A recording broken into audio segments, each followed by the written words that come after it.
Hello, and welcome back to Scouching's 2019 NHL Draft recaps. Today is the 8th of 31 teams, and we're going to be looking at the Calgary Flames. The Flames weren't super busy, but they did have a first-round pick, and they used it on Jakob Peltier, a player who I really like. I think he has all the potential in the world to be a very good middle six complementary offensive player.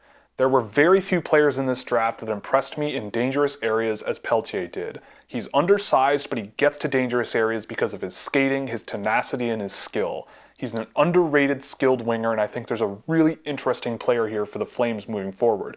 He really strikes me as a Brendan Gallagher type that the Flames really don't have much of right now. And at 26, there might have been players that were bigger swings like an Arthur Kaliev or a Bobby Brink that more fit that traditional Calgary Flames mold, but there is plenty of skill to Peltier, and I think this is a really nice pickup for the Flames moving forward. The Flames didn't pick until 88, and they took a player who I think should have gone around this range, but I felt there were better players to take. Igor Nikolaev is a player that I watched in great detail and profiled in a video that I will link here. I think that there's an interesting bottom six center with nice offensive potential here in Nikolaev, but I'm really not sure he's going to get there. I saw very brief but interesting flashes out of him, but I didn't see it enough to be really confident ranking him as high as some other people had him ranked. I think at 88 he's a decent bet for an interesting project down the line in the future, but I just feel like there might have been some better players for them to take in this range. At 116 though, the Calgary Flames went a little bit off the board to some, but not necessarily to me, to take Lucas Fakk, a player who was well over 30% involvement on a poor super elite team in Sweden. I didn't see a tremendous amount of him over this year, but I did like what I saw.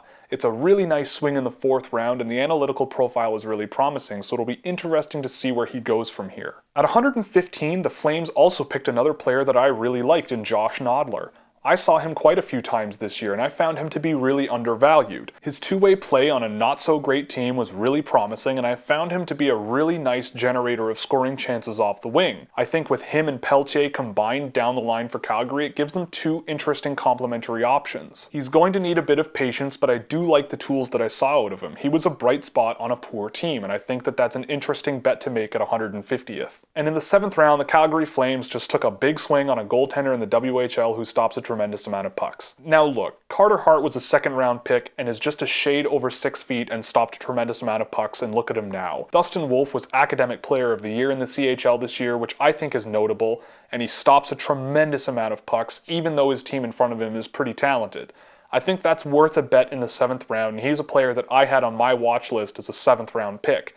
I'm interested to see where he goes, but even if he flames out and can't pull it off at the next level, you didn't really lose much by swinging big on a 7th round and whiffing. So if you've watched Scouching reports before, we're going to take the same rating system and transfer it over here, where the number indicates the overall potential I see with the picks that this team took, and the letter indicates the likelihood of these players reaching that potential. And for how busy the Calgary Flames were this year, I can't really fault them at any of their picks.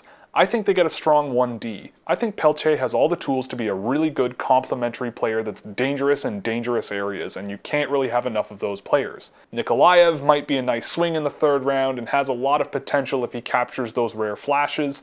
Guys like Nodler and Fakk have potential because of what you see on paper, and Dustin Wolf just stops pucks, and I don't know what else you want your goaltender to do. So if he can keep doing that, then they might have a nice 7th round prospect here. So that's it for the Calgary Flames. Next up is going to be the Vegas Golden Knights. If you liked the video, be sure to click all the buttons you see below me so you never miss another one. If you really liked it, you could support us on Patreon, where you get access to private chat rooms, spreadsheets for drafted and undrafted prospects, as well as plenty of other goodies. Or you could pick up some merchandise from the Scouchwear shop. All the links are in the description. So that's it for this one, and be sure to join us in the next video where we look at the Vegas Golden Knights.